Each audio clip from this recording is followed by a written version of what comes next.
Vaizdo stebėjimo kameros užfiksavo žiaurias muštynės senamiestyje. Prie kamerų budintys pareigūnai apie įvykį nedelsdami pranešė mieste patruliuojantiems policijos ekipažams. Matote, kaip du jaunuoliai blaškosi aplink taksi automobilį ir stengiasi įsodinti vidun merginą. Tada dėl kažkokių priežasčių jie puola trečiąjį, stovėjusi nuošaliau. Atsilaikyti prieš du užpultajam nesiseka. Mergina įsikiša į kovą ir stengiasi išskirti vyrus.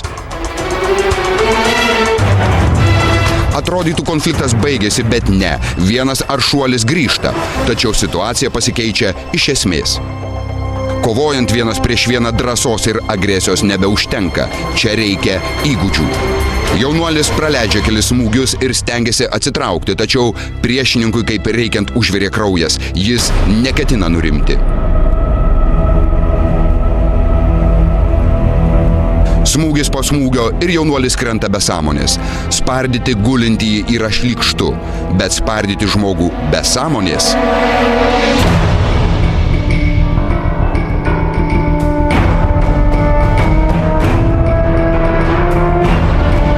Vaikinui vis dar mažai ir jis puola muštynių dalyvius, pasislėpusius taksi automobilyje.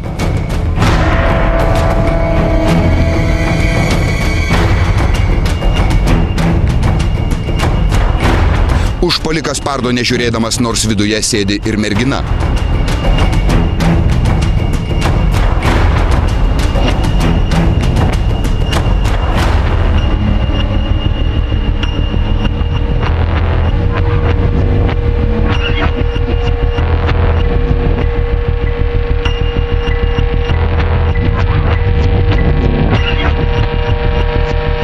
Vaikinas kažką dėsto taksi vairuotojui, kuomet atvyksta policijos ekipažas. Nuo įvykio pradžios praėjo vos porą minučių. Pamatęs pareigūnus, vyrukas stengiasi greitai dingti. Toliau kelios akimirkos iš įvykio vietos.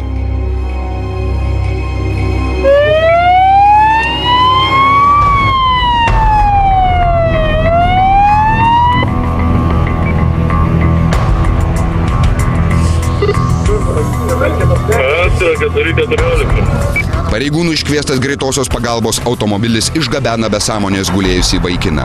Ištraukta balvoną. Aš nieko pridėsiu, neturiu, girdėš. Nieko neturiu. Lik laukai. Nieko čia nebuvo, jau pargrįvau, girdėš. O čia 4-4, bet čia tas pats kaip pirmai visi? O tu duok savo numerį, velnis. Kas yra? Numerį savo. Baigi čia pyktis. Konflikto dalyvis jokių pretenzijų neturi.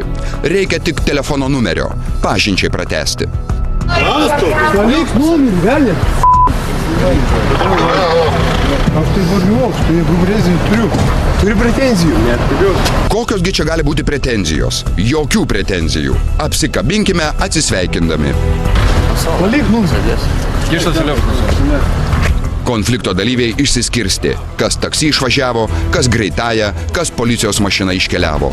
Tokia nepretenzinga naktis Kaune.